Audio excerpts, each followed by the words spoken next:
چند امتیازی مسائل ہیں، وہ کیا ہیں جن کے اوپر لوگ جو ہیں اس چیز کی مخالفت کرتے ہیں۔ لوگ کہتے ہیں جی یہ مسئلے بیان نہ کریں، جبکہ جو چیز قرآن پاک میں ذکر ہے کیا وہ بیان کرنی چاہیے کہ نہیں؟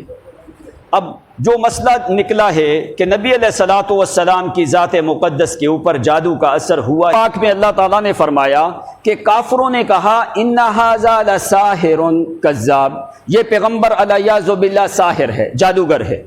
دوسرے گروہ نے کہا کذاب، یہ پیغمبر علیہ باللہ جھوٹا ہے۔ تیسرے لوگوں نے کہا کہ یہ پیغمبر مجنون ہے۔ چوتھے لوگوں نے کہا یہ پیغمبر شاعر ہے۔ پانچویں گروہ نے کہا وقال الظالمون ان تتبعون الا رجلا مسحورا، ظالموں نے کہا کہ تم اس آدمی کی پیروی کرتے ہو جس کے اوپر جادو کا اثر ہو گیا ہے۔ اب دیکھو یہ سارے اقوال کفار کے ہیں۔ کافروں نے ساحر کہا، کیا علیہ باللہ پیغمبر ساحر ہے؟ انہوں نے کذاب کہا، کیا پیغمبر کذاب ہے؟ انہوں نے مجنون کہا، کیا پیغمبر مجنون ہے؟ انہوں نے شاعر کہا، کیا پیغمبر شاعر ہے؟ انہوں نے ہی پیغمبر کو مسحور کہا، جادو زدہ کہا۔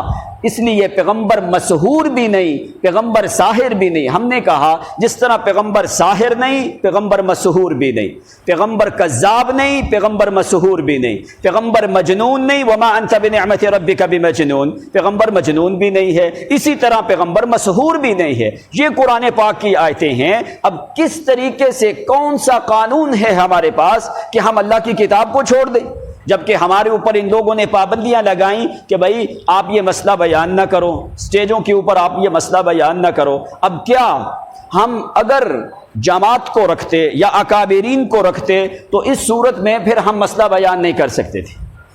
انہوں نے کہا کہ آپ یہ مسئلہ سٹیج پہ بیان نہ کرو۔ اب کیا اس کا مطلب یہ ہے کہ جو قرآن کا مسئلہ ہے وہ آپ لوگوں کے سامنے بیان نہ کریں؟ کیا ایسی بات ہو سکتی ہے؟ ایسی بات کو آدمی مان سکتا ہے؟ اس لیے ہم نے کہا ہمیں جماعتوں کی کوئی پرواہ نہیں، اکابرین کی کوئی پرواہ نہیں، جو بات اللہ کی کتاب کہتی ہے وہ ہم نے کہنا ہے، چاہے جماعت والے نکالیں یا رکھیں، ہمیں اس چیز کا مطلب کوئی نہیں ہے۔ اتنے سال جماعتوں کے اندر گزارے، دوسری ادھر ادھر کی جماعتیں ہیں، اصل جو نظریات ہیں وہ قرآن اور حدیث والے۔ شروع سے لے کے ہمارا مذہب یہ تھا کہ نبی علیہ الصلوۃ والسلام کے اوپر جادو کا اثر نہیں ہوا، اس چیز کو ہم نے ثابت کیا، اور اپنی عقل سے ثابت نہیں کیا، نہ اپنے ذہن سے ثابت کیا ہے، قرآن مقدس کی آیات سے ثابت کیا ہے اور احادیث مبارکہ سے ثابت کیا ہے۔ ایسے بہت سے مسائل ہیں جو لوگوں کے ہاں۔ ایک مسئلہ یہ ہم کہتے ہیں کہ نبی علیہ الصلوۃ والسلام کے اوپر جادو کا اثر نہیں ہوا، اور وہ روایات میں پتہ کیا چیزیں آتی ہیں، آپ لوگ اگر وہ روایتیں سن لو تو آپ جو ہے ایسی روایات کو کانوں کو ہاتھ لگا کے آپ دوڑنا شروع کر دو۔ ان روایات میں آتا ہے کہ 1 سال تک نبی علیہ الصلوۃ والسلام کے اوپر جادو کا اثر ہوا، اور انہی روایات میں آتا ہے کہ آپ کے سر کے بال بھی ختم، داڑھی کے بال بھی ختم۔ انتصر شعرہ من راسہ ومن لحیتہ، کوئی آدمی اس بات کو تسلیم کر سکتا؟ گنجا پن عیب ہے کہ نہیں؟ اگر جادو کا اثر مانے تو پھر پیغمبر کے اوپر یہ عیب کو ثابت کیا جاتا ہے۔ پھر نبی علیہ الصلوۃ والسلام کی قوت مردانہ جو ہے وہ ختم ہو گئی۔ ایسی روایات، یاتی النساء ولا یاتیہن، کیا ایسی روایات کو کوئی آدمی تسلیم کر سکتا ہے؟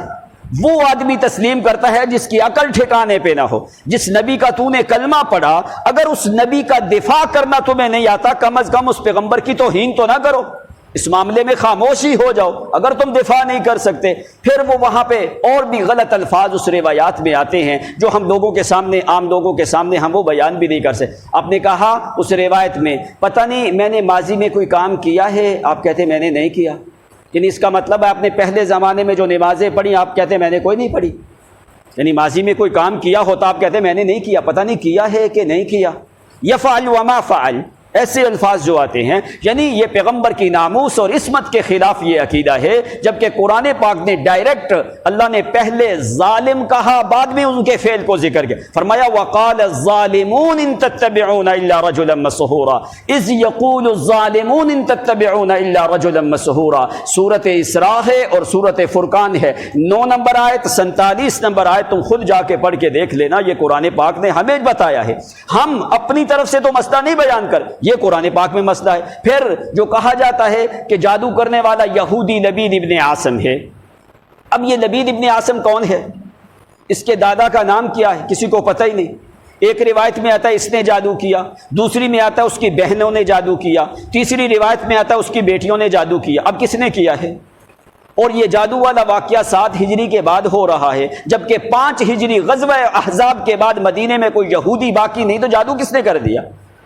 اور کہا جاتا کہ جار النبی، یہ نبی علیہ السلام کا ہمسایہ تھا۔ اب ایمان سے بتاؤ، نبی علیہ السلام مسجد نبوی میں رہتے تھے، اب یہ یہودی مسجد نبوی میں رہتا تھا؟ یہودی ہو کے مسجد نبوی میں رہ سکتا تھا؟ کوئی آدمی اس بات کو تسلیم کر سکتا ہے؟ یعنی کوئی اس کی کوئی روایت ایسی ہے۔ اور وہ جو آدمی، اب دیکھو یہ جادو والا واقعہ جو ہے، یہ حادثہ اگر ہوا مدینہ میں ہوا، 7 ہجری کے بعد ہوا، اب اس واقعے کو پھر مدینے والوں کو بیان کرنا چاہیے تھا کہ نہیں؟ مدینے والوں کو زیادہ پتہ ہے بالفرض۔ ایک کام تمہارے ادھر قلعہ میں ہوتا ہے، بیان اس کو کر رہے ہیں دیر والے لوگ، وہ بلوچستان والے لوگ، ان کو زیادہ پتہ ہے یا تمہیں زیادہ پتہ ہے؟ واقعہ ہو رہا ہے مدینے میں، مدینے کے کسی ایک بندے نے اس واقعے کو بیان نہیں کیا، بیان کرنے والے عراقی لوگ ہیں، اور یہ جو آگے مین آدمی ہے وہ ہشام ہے، 75 سال کی عمر کے بعد اس نے یہ واقعہ بیان کیا، جس وقت اس کا حافظہ ختم ہو چکا تھا، اور آگے اس سے روایت کرنے والے کوفی اور بصری لوگ ہیں، عراقی رافضی لوگ ہیں۔ یعنی کہ یہ لوگ یہ نہیں دیکھتے کہ ایک طرف راوی ہیں، ایک طرف کتابیں ہیں، ایک طرف نبی علیہ الصلوۃ والسلام ہیں، کیا ہم پیغمبر کا دفاع کریں یا راویوں کا دفاع کریں؟ اگر ایک راوی کو غلط ثابت کر دیا تو آپ ایمان سے خارج نہیں ہوتے، اگر پیغمبر کے اوپر الزام لگا دیا تو آپ لوگ تو ایمان سے خارج ہو جاؤ گے۔ اسی لیے ہمارا یہ مذہب ہے، ہمارا نہیں قرآن کا یہ مذہب ہے کہ پیغمبر کے اوپر جادو کا اثر نہیں ہوا، اور جادو جو ہے یہ شیطان کی پکار ہے، اور شیطان کی پکار کا اثر پیغمبر کے وجود پہ ہو سکتا۔ پیغمبر کا دل مقدس تو ایسا ہے، لا يقبل الوساوس، پیغمبر کا دل تو وسوسہ قبول نہیں کرتا، تو شیطانی اثر سال تک کیسے نبی علیہ الصلوۃ والسلام کے اوپر ہو گیا؟ اسی لیے ہم کہتے ہیں کہ قرآن نے ہمیں جو پڑھایا ہے، قرآن نے ہمیں جو بتایا ہے، ساری روایتیں جھوٹی ہو سکتی ہیں لیکن اللہ کی کتاب میں شک نہیں ہو سکتی۔ اس لیے پیغمبر کے وجود کے اوپر جادو کا کوئی اثر نہیں ہوا، یہ مسلمانوں کا عقیدہ ہے، یہ قرآن نے ہمیں بتایا ہے، یہی احادیث کے اندر مروی ہے، یہی اصل حقائق ہیں، یہی لوگوں کے سامنے اس چیز کو بیان کیا جاتا ہے۔ دوسری بات جو ہے کہ یہ جو تعویذ گنڈے کا کام کیا جاتا ہے، بہت سے لوگ تعویذ گنڈے کا کام کرتے ہیں، جبکہ ابھی میں نے 15 روایات نکال کے وہ سامنے لگا دی ہیں کہ ان تعویذ گنڈے کے کام کو، تعویذ گنڈا کرنا، پہننا، نبی علیہ الصلوۃ والسلام نے اس کو شرک کہا ہے۔ جو بھی آدمی کرتا ہے، جو بھی، ہم اپنی طرف سے مسئلہ بیان نہیں کر رہے، مسند احمد کی روایتیں ہیں، بخاری کی روایتیں ہیں، نسائی کی روایتیں ہیں، ترمذی کی روایتیں ہیں، ابو داود کی روایتیں ہیں، ابن ماجہ کی روایتیں ہیں، مسند احمد کی روایتیں ہیں، طبرانی کی روایتیں ہیں، بڑی بڑی مسند احمد ابن حنبل کی روایتیں ہیں، یہ ساری نبی علیہ السلام کی حدیثیں ہیں۔ وہ ایک آدھی حدیث نہیں، بہت سی احادیث ہیں جن کو میں نے 15-20 حدیثیں جمع کر کے لکھوائی ہیں، جن کے اندر صاف الفاظ آتے ہیں، من تعلق التمائم فقد اشرک، جس نے تعویذ لٹکایا اس نے شرک کیا۔ کیوں؟ فرمایا فلا اتم اللہ لہ، اللہ تعالیٰ اس کی مراد کو کبھی پورا نہ کرے۔ یہ ہم نے حدیثیں نہیں بنائیں، یہ نبی علیہ الصلوۃ والسلام کی حدیثیں۔ جو پیغمبر کے اوپر بہتان والی روایت ہے اس کو قبول کر لیتے ہیں، جو کاروبار کے خلاف روایتیں ہیں اس کو قبول نہیں کر۔ آج تک جتنے لوگ تعویذ گنڈے کا کام کرنے والے ہیں، کبھی کسی مولوی سے آپ نے یہ روایتیں سنی ہیں کہ تعویذ پہننا شرک ہے، دھاگا پہننا شرک ہے، یہ چھلا پہننا شرک ہے؟ ایسی چیزیں آپ نے کبھی سنی ہیں؟ کیوں مولوی نہیں سناتے؟ اس لیے کہ مولویوں کا کاروبار بند ہو جاتا ہے۔ آج ایک کے بعد دوسرے مولوی نے یہ دکانیں کھول کے رکھی ہوئی ہیں، آپ جدھر بھی دیکھ لو، یا تم اپنے قلعہ دیدار سنگھ کی حالت دیکھ لو، ساتھ جو گاؤں ہیں ان کی حالت دیکھ لو، کوئی ایسا مولوی نہیں ہے جس نے یہ تعویذ گنڈے کی دکان نہ کھولی ہو، الا من رحم اللہ، چند لوگ ہیں جنہوں نے یہ کام نہیں کیا اور وہ اس چیز کو غلط سمجھتے ہیں۔ اس لیے ہمارے نزدیک نہیں، پیغمبر کے نزدیک یہ تعویذ گنڈا جو ہے یہ سارا شرک ہے۔ ہاں، دم کرنا شریعت سے ثابت ہے، اس کا ہم انکار نہیں کرتے۔ آپ نے فرمایا لا باس بالرقى ما لم تكن شركا، ایسا دم کرنے میں کوئی حرج نہیں جس میں کوئی شرکیہ کلمات نہ ہو۔ اگر کسی نے فاتحہ پڑھ کے یا قرآن پڑھ کے کسی کو پھونک مار دیا، دم کر دیا، اس میں کوئی حرج نہیں۔ جس کی شریعت نے اجازت دی ہے ہم اس کے اوپر بات نہیں کرتے، وہ کرو۔ جس سے شریعت نے منع کیا ہے وہ کام تم کیوں کرتے ہو؟ اب کیا ہمیں یہ لوگوں کو بتانا چاہیے کہ نہیں؟ یا کہ ہم بیٹھ جائیں آرام سے، لوگوں کو نہیں ہماری برادری ناراض ہوتی ہے، ہماری جماعت منع کرتی ہے، ہمارے مولوی بہت زیادہ، آپ ہاتھ کھڑے کر کے اس بات کا اقرار کرو، کیا یہ مسئلے لوگوں کے سامنے بیان کرنے چاہیے کہ نہیں؟ عثمان بھائی آپ بھی آ جائیں کرنے چاہیے کہ نہیں؟ آپ اس بات کے اوپر متفق ہو؟ اب تیسرا مسئلہ کیا ہے؟ تیسرا مسئلہ یہ ہے، کیا شرک کرنے والا آدمی اگر ایک جانور ذبح کرے، کیا وہ مشرک آدمی کے ہاتھ کی ذبیحہ حلال ہے یا حرام ہے؟ کیوں؟ اب دیکھو قرآن پاک میں کتنی چیزیں ہیں۔ پہلی چیز اللہ تعالیٰ نے فرمایا حبطت اعمالہم، ان کے سارے اعمال ضائع ہیں، سارے، یہ قرآن کی آیتیں ہیں، ان کے سب اعمال جو ہیں وہ ضائع ہیں۔ انہ من یشرک باللہ فقد حرم اللہ علیہ الجنہ، جو شرک کرتا ہے میری جنت حرام۔ دوسرا کام ولا تنکحوا المشرکات، شرک کرنے والے آدمی کے ساتھ نکاح حرام۔ تیسرا قانون ولا تنکحوا المشرکین، مشرک مرد مومنہ عورت کے ساتھ نکاح بھی کر سکتا نہیں ہے۔ چوتھا قانون ما کان للمشرکین ان یعمروا مساجد اللہ، شرک کرنے والا آدمی میری مسجد بنا نہیں سکتا۔ پانچواں قانون کیا ہے؟ انما المشرکون نجس فلا یقربوا المسجد الحرام، فرمایا مشرک آدمی میری مسجد کے قریب بھی آ سکتا نہیں ہے۔ چھٹا قانون ما کان للنبی والذین آمنوا ان یستغفروا للمشرکین ولو کانوا اولی قربی، فرمایا نبی کے لائق بھی نہیں، ایمانداروں کے لائق بھی نہیں، کسی مشرک آدمی مر جائے اس کا جنازہ بھی پڑھ سکتے۔ یہ کیا یہ پابندیاں قرآن نے لگائی ہے یا ہم نے لگائی ہیں؟ اس کا جنازہ پڑھے قبول نہیں، نماز پڑھے قبول نہیں، روزہ رکھے قبول نہیں، ذکر کرے قبول نہیں، قرآن پڑھے قبول نہیں، بیت اللہ کا حج کرے قبول نہیں، کوئی عمل بھی قبول نہیں۔ تو بسم اللہ واللہ اکبر پڑھ کے ذبح کرنا کیا قابل قبول ہے؟ جس طرح اس کی نماز قبول نہیں، اس کا بسم اللہ اللہ اکبر پڑھا ہوا بھی قابل قبول نہیں۔ یہ ہے مشرک۔ مومن آدمی نہ بھی پڑھے پھر بھی حلال، مشرک آدمی بسم اللہ اللہ اکبر کے بجائے سورۃ فاتحہ سے شروع ہو کے والناس تک پورا قرآن پڑھ کے ذبح کرے پھر بھی حرام ہے۔ نبی علیہ السلام نے فرمایا انی لا آکل ذبائح المشرکین، کہ لوگوں میں محمد مشرکوں کی ذبیحہ نہیں کھاتا۔ ہمارے لیے نمونہ پیغمبر کی زندگی ہے، کوئی مولوی ہمارے لیے نمونہ نہیں ہے۔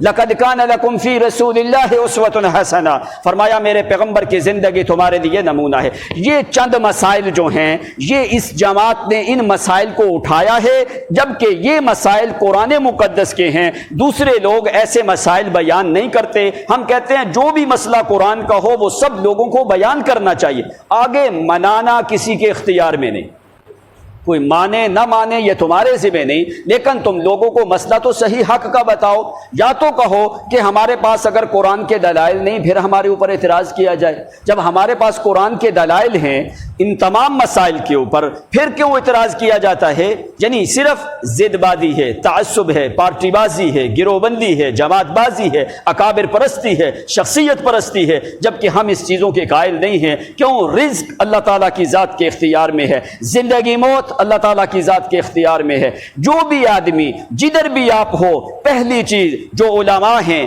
ان سے ہم یہ گزارش کرتے ہیں کہ وہ اپنی اپنی مساجد میں قرآن کا درس ضرور دیں۔ جو ایمان قرآن سے ملتا ہے کسی اور کتاب سے نہیں ملتا۔ دوسری بات جو ہے کھول کے لوگوں کے سامنے مسئلہ بیان کرو، کسی آدمی کی جرت بھی نہیں کہ تمہاری طرف دیکھ سکے۔ تب وہ آدمی ڈرتا ہے جس کے پاس قرآن کے دلائل نہ ہوں۔ آپ کے پاس قرآن کے دلائل ہیں تو پھر کیوں ڈرتے ہو؟